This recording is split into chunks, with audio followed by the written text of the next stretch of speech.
광복절 특사로 사면 복권된 조국 전 대표, 오늘 새벽 0시를 기해 서울 남부교도소에서 석방이 되었습니다.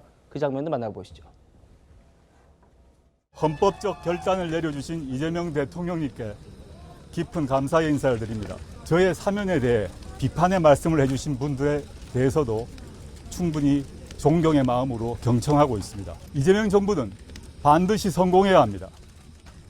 이재명 대통령님도 성공한 대통령이 되셔야 합니다. 미력이 남아 저는 힘을 보태겠습니다.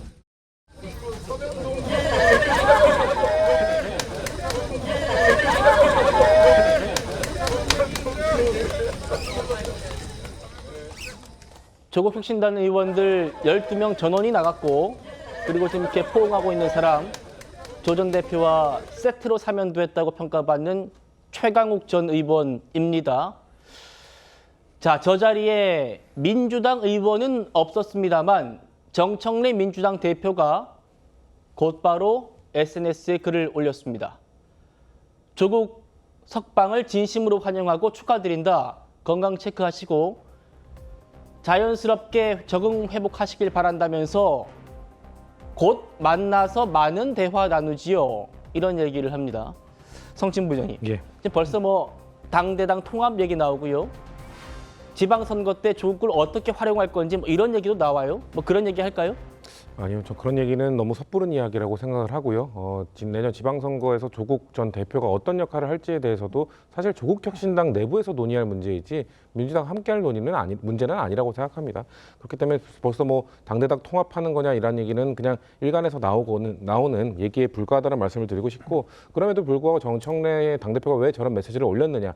아무래도 제3당 아니겠습니까? 그 조국혁신당이 12석의 의석을 갖고 있는 정당이기 때문에, 그리고 조국 전 대표도 이렇게 출소를 하면서 바로 전했던 메시지가 개혁에 대한 이야기, 민주당 정부의 성공에 대한 이야기, 이런 것들을 이야기했기 때문에 그런 것들과 관련돼서 어떤 협조를 할 것인지에 대해 이야기를 나눌 것으로 좀 보여지고요.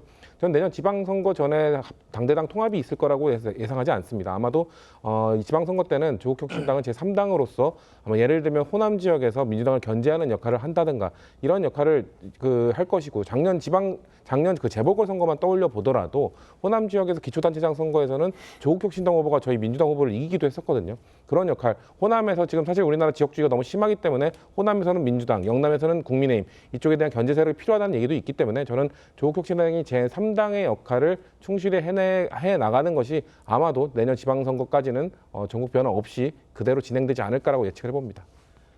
분명히 입시비리범, 개인 비리로 형이 확정돼서 감옥에 있던 사람이 나온 건데, 마치 정치적인 어떤 그런 압박을 받다가 풀려난 사람인 것처럼 행동하고 있다라는 야당의 비판도 나오는 것도 사실입니다. 파란 넥타이를 메고 청바지를 입고 나와서 이렇게 지지자 또 조국혁신당 의원들과 웃으며 악수하고 포옹하는 조국 전 대표의 모습 볼 수 있었습니다. 국민의힘 반응 만나보시죠.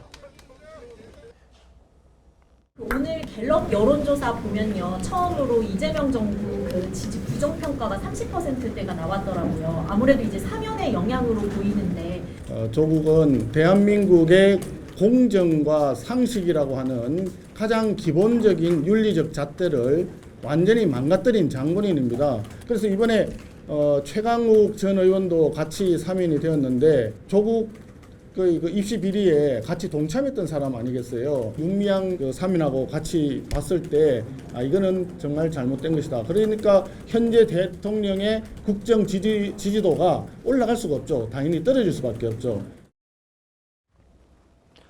송원석 대표가 얘기한 그 얘기 좀 해보겠습니다. 바로 오늘 발표된 한국갤럽 조사입니다. 이재명 대통령의 국정 지지율이 직전 조사 대비 5%포인트가 빠져서요, 59%를 기록했습니다. 이번 취임 이후에 이번 조사가 최저 기록입니다. 박명 대변인님. 네.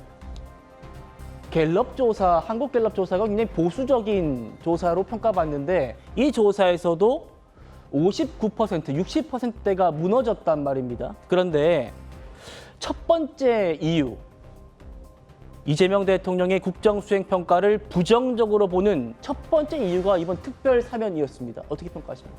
조국 전 장관이 감옥에 있다가 나온 사람 같지가 않고 개선 장군처럼 등장을 하더라고요. 그러면서 이재명 대통령이 헌법적 결단을 했다라고 표현을 했습니다. 뭐 대통령의 특별 사면권이 헌법에 있는 것은 맞기 때문에 헌법상 결단인 것은 맞지만 우리가 그 특별 사면권을 행사함에 있어서도 국민 통합에 이바지해야 한다라고 하는 명분을 분명히 해왔거든요. 그런데 조국 전 대표가 어떤 사람입니까?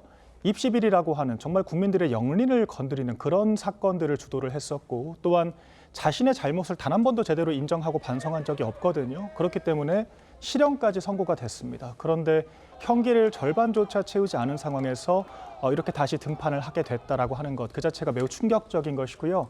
조국 전 대표야말로 분열의 아이콘이죠. 조국 전 대표를 둘러싸고 정파적으로 서초동과 광화문에서 얼마나 우리 국민들께서 분열돼서 갈등을 했습니까? 그런데 광복절의 특별 사면을 그것도 대통령 취임 직후에 이렇게까지 많은 정치 사범들을 사면한 적도 없거든요. 전례가 없는 행동을 그리고 조국 전 대표 같은 분열의 아이콘을 사면을 했다라고 하는 것을 어떻게 우리 국민들께서 납득할 수 있을까라고 생각이 들고요. 제가 여론을 판단할 때 정치 저관여층들도 민감하게 반응하는 이슈들에 대해서 그런 것들을 건드렸을 땐 정말 지지율에 폭락이 다가오거든요. 조국 전 대표 사면, 윤미향 씨 사면 같은 경우에는 우리 일반적인 국민들, 정치에 큰 관심이 없는 국민들까지 정말 큰 상처를 받은 사건이기 때문에 이번 한 번만 떨어지는 것이 아니라 앞으로도 회복되기 어려울 것이다. 그렇게 전망을 합니다. 예, 차 교수님. 예. 부정평가 이유, 이거 이제 갤럽에서 이것도 묻잖아요. 이재명 대통령 왜 부정적으로 평가하십니까? 라면서 응답자들에게 다 물어본 결과 다른 뭐 항목들보다 두 번째 과도한 복지 민생지원금보다도 2배나 많은 분들이 특별 사면이 문제이기 때문에 내가 지금 지지를 하지 않는다라고 말씀 주고 계신답니다. 어떻게 보십니까? 아무래도 뭐 저희 조국 전 대표에 대한 사면에 대해서는 상당히 국민적인 논란이 있을 수밖에 없죠. 우리가 기억 다 하고 있습니다만 당시 조국 사태 때 대한민국의 국론이 양단 딱 두 동강 났잖아요. 그만큼 상당히 이 국론 분열이 심했던 장본인이었기 때문에 그 장본인의 사면에 대해서 동의할 수 없는 이 민심이 저는 상당하리라고 봅니다. 그렇기 때문에 당연히 이번 이 대통령의 지지율이 하락한 데 대해서는 이 특별 사면, 특히 조국 전 대표에 대한 사면이 결정적인 영향을 줬다고 생각을 합니다만 그렇다고 한다면 이재명 대통령과 그럼 이재명 정부는 이러한 사실을 그럼 몰랐을까요? 저는 뭐 나름대로 다 감안을 했을 거라고 봅니다. 상당히 이런 여러 가지 여론의 저항에도 불구하고 조국 전 대표에 대한 사면은 불가피하다고 벌써 결론을 내려놓은 것이 아닐까라는 생각이 들고요.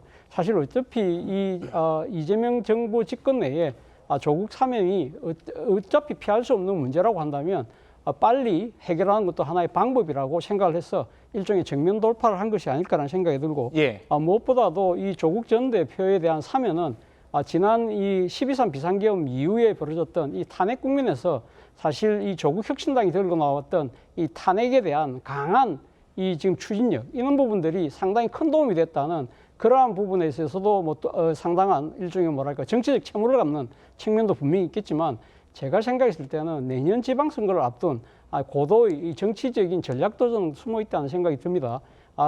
제가 생각했을 때는 그렇습니다. 조국 혁신당이 이 지방선거에서 민주당하고 경쟁 체제가 되는 그런 상황이라고 한다면 뭐 호남에서는 나름대로 이 지금 건강한 긴장 관계를 유지할 수 있지만 이 영남 또 특히 수도권 같은 경우는요 상당히 표가 분열될 경우에는 심각한 타격이 될 수 있기 때문에 네. 이런 부분들에 대해서 어떤 식으로 조국 전 대표를 포용하는 방법을 통해서 결국 저는 뭐 지방선거 전에 합당의 길로 갈 가능성도 전혀 배제할 수 없겠다는 생각을 깔고 이 사면을 추진한 것이 아닐까 하는 생각도 듭니다. 예, 알겠습니다.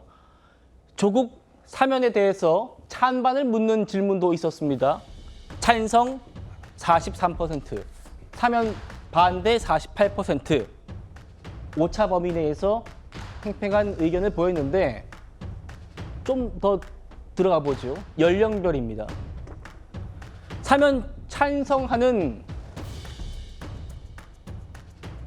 연령대는 40대, 50대에 그쳤고 20대, 30대, 그리고 60대, 70대는 반대가 더 높게 나왔습니다.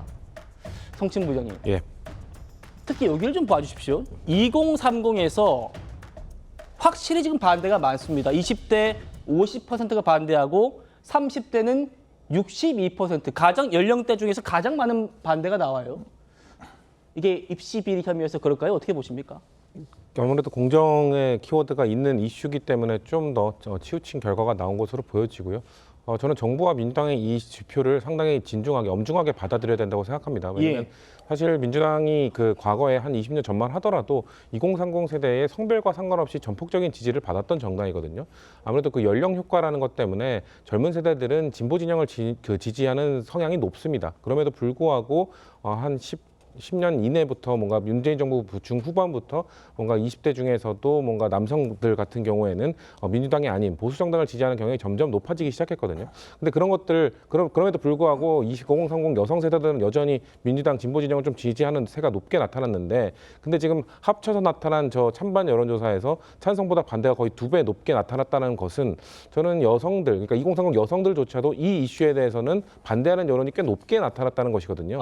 그렇다면은 이것이 그냥 한 번에 그치지 않고 이 이재명 정부나 민주당 정부에 대한 불호, 뭔가 뭐 비호감 이런 것들을 높이는 계기가 될 가능성도 있어요. 이게 좀 고착화되고 좀 장기화될 경우 이들이 나이를 들어갈수록 계속해서 뭔가 민주당에 대한 부정적 이미지를 굳혀갈 가능성도 매우 높거든요. 이런 걸 또 세대 효과라고 하는데, 그러니까 86세대 같은 경우도 나이가 들어감에도 불구하고 계속 진보 진영을 지지하는 것처럼 이들 세대가 뭔가 계속해서 보수 진영에 대한 그 지지, 그리고 민주당 진영에 대한 비호, 불호 이런 것들이 고착화될 가능성이 저는 충분히 있다고 보기 때문에 그냥 뭐 어쨌거나 이제 사면은 이루어진 겁니다. 사면은 이루어졌기 때문에 이 이후의 과정에 있어서 이런 2030에 대한 지지를 어떻게 회복할 것인지, 저는 이거 회복해야 된다는 얘기가 상당히 당내에서는 한 5년 이상 됐거든요. 그럼에도 불구하고 점점 더 악화되고 있는 이 문제에 대해서 당이 좀 엄중하게 받아들일 필요가 있다고 저는 생각합니다. 예. 우리가 최근에 뭐 숙명여고 사태도 있었고 이와 비슷한 뭐 안동에서도 비슷한 일이 있었죠. 특히나 이제 입시 비리와 관련된 것들을 엄정하게 처벌하는 게 우리의 문화고 판례입니다. 그런데 사건이 똑같지는 않습니다만 입시 비리 혐의자에 대해서 지금 사면을 해준 것에 대해 2030 세제와 함께 무당층에서도 반대가 높게 나오고 있습니다. 윤기찬 위원장님, 국민의힘, 민주당, 당적 안 가진 사람들 무당층에서 조국 사면 찬성 20%, 반대 63%. 지금 거의 3배 넘게 지금 반대가 많습니다. 그 결국 아까 뭐 연령대별로 그 차이 나는 것도 그렇고 실제 진영별로 약간의 그 서로 간의 입장 차이는 있을 수 있죠. 약간 팔이 안으로 굽고 웬만하면 진영 쪽에서는 뭐 찬성의 목소리를 내겠지만, 사실 이제 말씀 주신 것처럼 무당층에서 저런 정도의 차이가 난다는 것은 상식적인 잣대로 보면 지금 사면할 대상이 아니라는 겁니다. 예컨대 조국 전 장관이 무슨 정치사범도 아니고 그 입시와 관련된 다양한 비리의 거의 결정판이었잖아요. 그것에 대해서 면죄부를 준 것과 같은 저런 사면 조치는 저는 그 대통령께서 이걸 한다 하더라도 상당히 뒤늦게 했어야 되는 거고, 저렇게 따지면요 입시 비리에 대해서 누가 단죄할 수 있는 여지가 없어요 앞으로. 그런 부분이 하나 있는 것이고, 또 하나는 본인이 반성하는 모습을 전혀 보이지 않고 오히려 그것을 정치적 자산으로 해서 추진해 왔는데, 문제는 뭐냐면 이런 여론조사의 결과에 불구하고 대통령은 계속 이런 식의 진영 위주의 행보를 할 겁니다. 대통령 입장에서 보면 지금 진영 결집 후에 선거 때만 중도층으로의 어떤 세력 확장 이런 정도의 전략을 세운 것 같고, 왜 진영 결집이 필요하냐면 선거에 이기기 위한 기초 체력을 다지는 부분도 있지만, 또 하나는 이재명 대통령이 현재 갖고 있는 재판 리스크예요. 이 재판 리스크 때문에 실제 대통령직을 그만둔 이후에도 본인은 그 어떤 관점이 거기가 있을 수 있거든요. 예. 그렇기 때문에 저는 이재명 대통령의 재판 리스크를 나중에 무마해 주거나 아니면 들추지 않는 정도의 진영 결집이 필요하기 때문에 그런 행보를 애써 저는 지지율 내지 어떤 그 여론조사의 결과를 보고서도 외면하면서 추진할 것이다. 그렇게 예상을 합니다. 예. 지금 윤기찬 위원장님 말씀 주신 그 부분 좀 깊게 들여다보겠습니다. 이재명 대통령은 그러면 이런 여론의 출혈 감수하면서까지 광복절 특사를 강행한 이유가 뭘까? 한동훈 전 대표는 이렇게 분석합니다. 이화영 씨의 사면을 위한 전초전이다. 이화영 사면을 위한 것이다. 다음이요. 대북 송금과 관련해서 이화영 전 부지사가 입을 열면 이 정권 무너질 수 있기 때문에 이화영을 사면시켜주기 위한 전초전 느낌으로 조국, 윤미향 등을 사면시켜줄 수밖에 없었다라는 겁니다. 과거 한 전 대표의 목소리 이어서 듣겠습니다. 다들 아시다시피 이재명 의원 변명은 매번 자기는 몰랐고 이 사람들이 다 알아서 한 것이라는 겁니다. 상식적으로 그게 가능하겠습니까? 예를 들어서 평화부지선은 북한 이슈를 다루기 위해서 원래 없던 자리를 이재명 지사가 만든 자리인데 그런 평화부지사가 북한과의 교섭을 자기 몰래 했다는 이재명 의원의 주장은 비상식적입니다.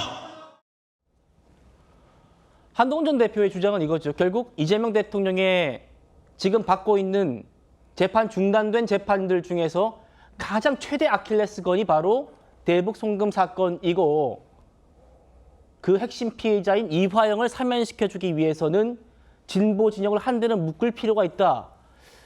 이 말 같은데요. 박 대변인 어떻게 보십니까? 복합적인 고려가 있었을 것 같습니다. 사실 이화영 씨 같은 경우에도 재판이 끝난 지가 얼마 되지 않았죠. 그리고 이화영 씨의 혐의는 방금 한동훈 전 대표가 설명을 한 것처럼 이재명 대통령과 깊게 연루가 되어 있습니다. 평화부지사가 의사결정을 했는데 평화부지사를 임명하고 심지어는 그 자리를 만들었던 시장이 몰랐다고 하는 것이 말이 되는가.